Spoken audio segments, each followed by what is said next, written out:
Boston boys are back. The regular Thursday crew is here. We have a few tricks up our sleeve this morning as well. But before we get to the crazy football and the Cowboys tonight, we got to get to the bottom of what happened yesterday with Giannis. First in the afternoon, and then in the evening with this. Giannis suffering a right calf strain, and all the details in a moment on that. On the same day that ESPN reported he is mulling his future with the Bucks. Giannis and his agent are in ongoing conversations with the organization discussing whether his best fit is in Milwaukee or elsewhere. All that while he's walking off the court looking like this. First, let's hear from Coach Doc Rivers. The conversations Giannis is having with the team about his future and whether or not it should be here in Milwaukee or elsewhere. So here we go again. There's been no conversations. And I want to make it clear just for I would say one more time, but for the 50th time, it clearly is not getting the One Network, for sure. Giannis has never asked to be traded, ever. I can't make that more clear. I go to the source. I talk to the source every single day. Every single day. And he loves Milwaukee, and he loves the Bucks. So there's all of that. And then there is this man, Brian Windhorst, the Windman with the iconic skyline of Omaha, Nebraska behind him. Let's unpack all of this if we can, Wendy. Let's start with the injury, because while all this is going on, Shams' report yesterday and then Doc saying what he said last night, Giannis is lying on the ground with a non-contact injury to his lower leg. What do we know? Yeah, so very good news here. The Bucks have ruled out an Achilles injury. This was obviously very concerning to see. He immediately had an MRI last night to determine the severity of what they have called a calf strain. This is very similar to the injury, almost at the exact same spot on the floor he had 2 years ago, which cost him the playoffs. So hopefully he's avoided a major strain here, but there's a possibility he could miss some time. And the Bucks actually responded with their best win of the season last night, beating the Detroit Pistons without him at home. They had been 1-5 this season when Giannis didn't play. So they had had a team meeting before this game, and they rallied.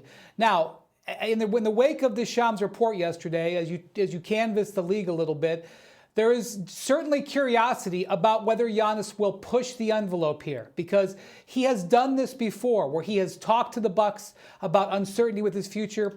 And even in the summer, Shams reported back in October, back in August, he approached the Bucks about the possibility of being traded to the New York Knicks. And the Bucks and the Knicks had several weeks of trade discussions about it. Now, Doc can say with a straight face that there was no trade demand, and I think that that's true. He didn't demand it. However, those discussions were not the Bucks' idea, I assure you, and they sort of whistled past the graveyard because they had made a summer full of, gutsy moves to keep him.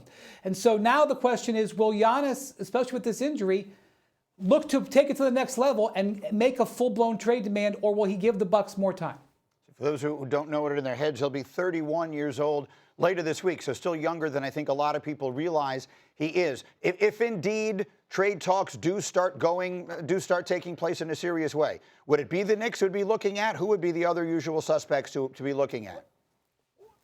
Yes, absolutely, Greeny, because he discussed the Knicks in August. He showed an interest there.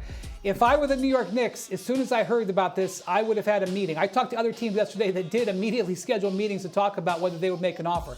The Knicks would potentially be on Giannis's list if he went this, but the feel would be that Giannis might expand it. And the reason that Giannis's opinion would matter here, he only has 1 year left on his contract that's guaranteed. He has a player option after next season. So because he's only got one guaranteed year left, he would probably have a role in directing where the Bucks might send him. Again, this is relying on the idea that he would progress to actually asking for a trade, which he's rattled the saber before, including over the summer. But like Doc said, he has not taken that step yet, and the Bucks certainly hope he does not. Is there any way of even guessing what a timeline on this process might look like? Well, I think that everybody here wants some clarity within the next couple of weeks, and whether Giannis is going to be committed to the Bucks for the season or he would like to be traded. And the key date to circle is December 15th. That is when all the players, for the most part, who were signed last summer can be traded. Every year, December 15th is the unofficial start of NBA trade season. So between now and then, pending this injury situation, I think the Bucks and Giannis would hope to have clarity on whether he's remaining invested or not. All right, so that's a week and a half away. So we'll keep a very close eye on all of that. Windy, we miss you. It is great to see you again, and we will see you soon. And if there are any further developments on Giannis's injury this morning, we'll have them immediately. I'm on